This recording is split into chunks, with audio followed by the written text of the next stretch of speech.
안녕하십니까, 황금캐는 정성입니다. 오늘 이제 비닐하우스 나와가지고 작업을 이제 합니다.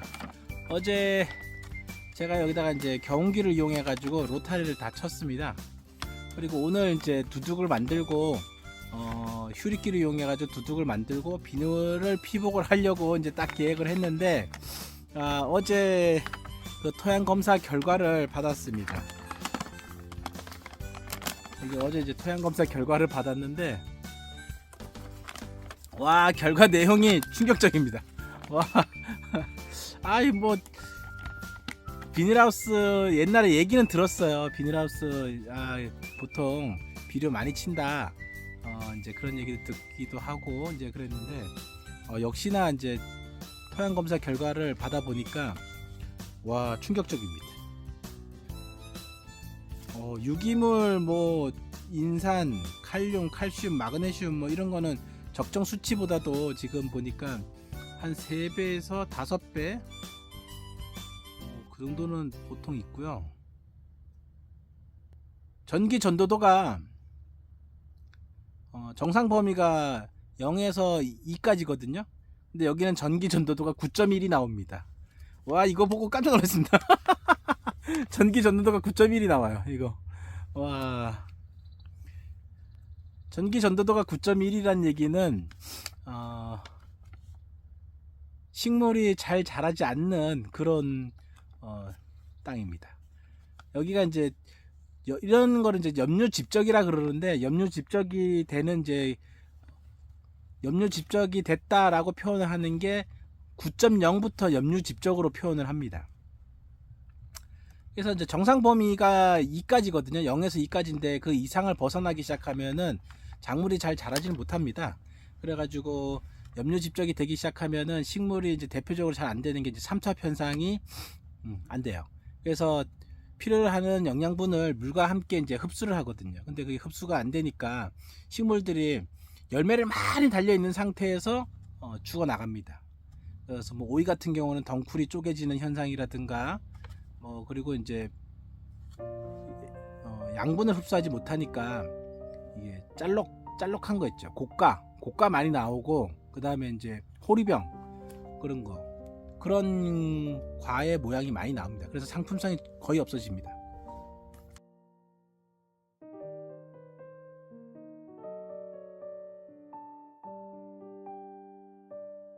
염료 집적이 이제 많이 생기는 이유가 노지 같은 경우에는 뭐 거의 안 생깁니다. 지금 여기 노지 이쪽 땅도 이제 노지 땅도 있는데, 노지 땅은 전기 전도도가 0.5가 나왔습니다. 그래서 뭐 이쪽은 크게 이제 문제될 게 없고, 특히 또 인삼을 심었던 곳이라 가지고 비료도 많이 사용하지 않은 것 같아요. 그래서 적정량에 이제 들어가 있고 그렇습니다.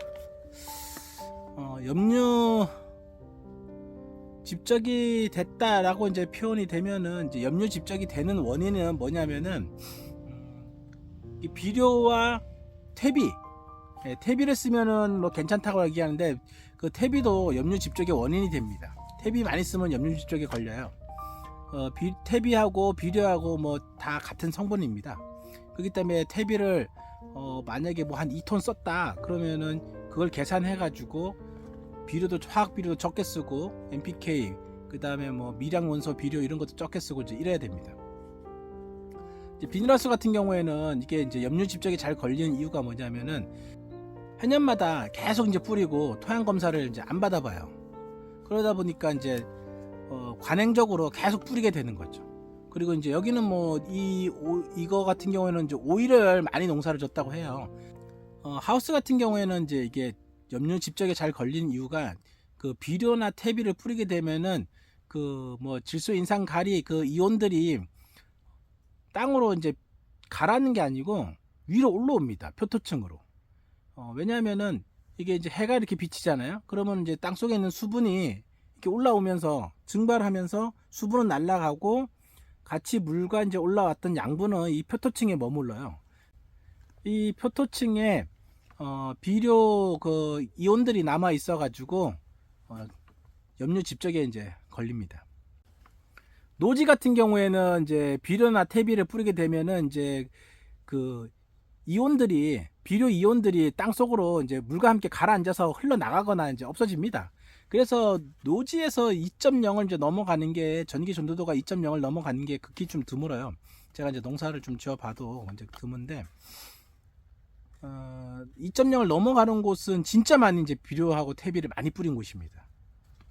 근데 이제 이 하우스 같은 경우에는 이게 밖으로 흘러나가거나 빗물에 의해서 밑으로 가라앉거나 이렇게 되는 게 거의 없습니다. 그래서 이게 비료 이온들이 위로 올라오는 거죠. 지금 이제 이거를 보고 생각하는 게, 와, 올해 감자 농사 망하겠다. 이런 생각이 딱 듭니다. 걱정합니다, 지금. 와, 올해 여기 이제 하우스 처음으로 임대해가지고 제가, 이제 생각이 어떻게 했냐면은 조금 기온이 낮을 때는 감자를 심고, 감자가 출하되고 나서 6월 달부터는 뭐 오이를 심거나 고추를 심어서 이모작을 하면은 수익이 2배가 되겠다 이렇게 생각을 했습니다. 근데 올해 농사 망할 것 같습니다. 올해 농사가 이제 제가 그 초반에 이제 감자 농사를 이제 먼저 지으려고 지금 모종을 한 거의 뭐 100만 원어치 샀습니다. 감자 씨앗을.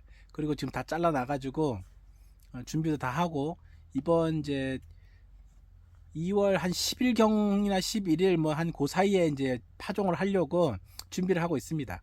그래서 어제 경기를 이용해 가지고 로타리를 다 치고, 오늘은 이제 두둑 만들고 비닐만 씌우면 되겠다 이제 이렇게 했거든요. 물론 이제 로타리 치기 전에 여기 거름이나 퇴비를 또 퇴비하고 비료하고 이제 이런 것도 같이 뿌렸습니다. 근데 이제 이게 브레이크가 걸렸습니다.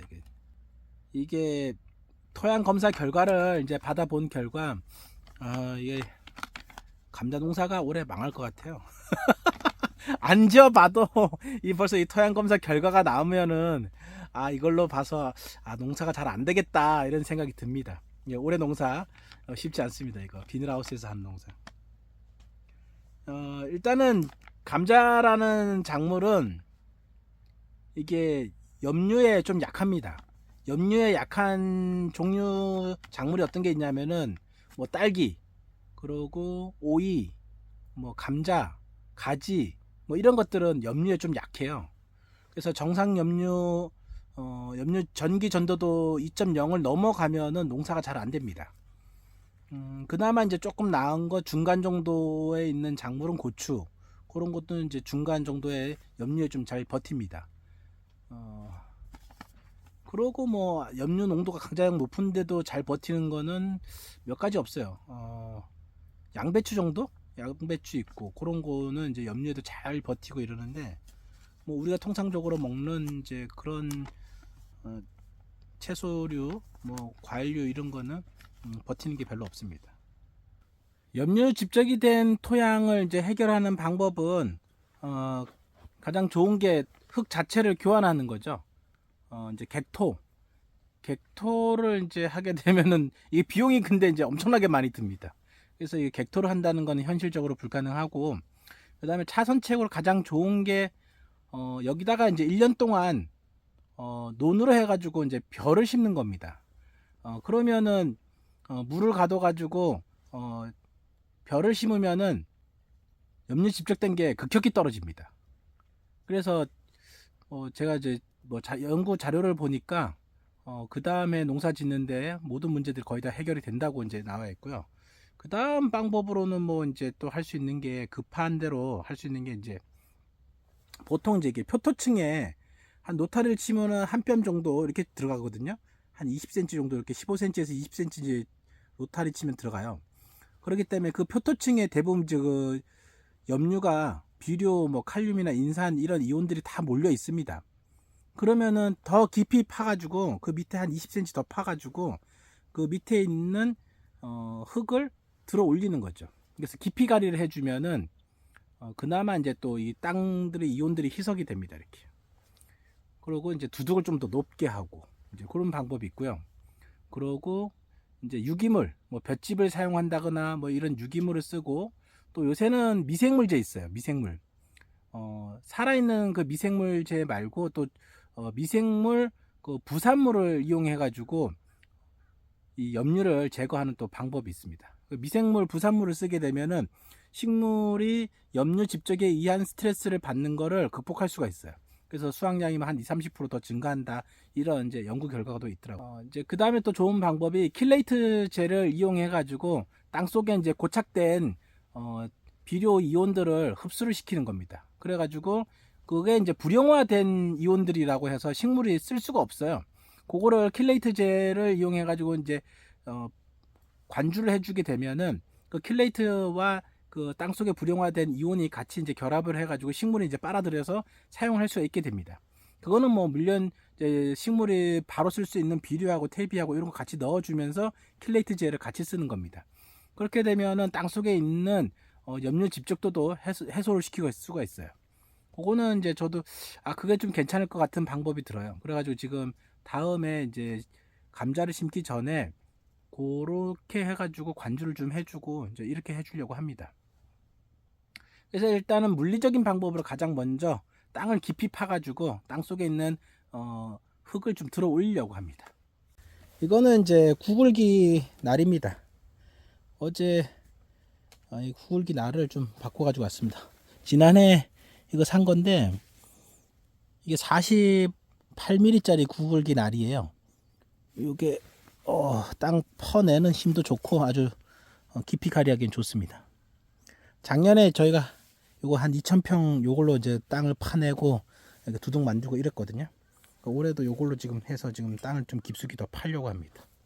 요거 작업하기 좋습니다. 구글기 작업하려면 막 넘어지고 막 이러는데 요거는 그렇게 잘 안 넘어져요. 그래서 요거 가격대도 얼마 안 하고 요게 한 10만원 정도? 예. 그러니까 요거 하나 사가지고 작업하면 훨씬 좋을 것 같습니다.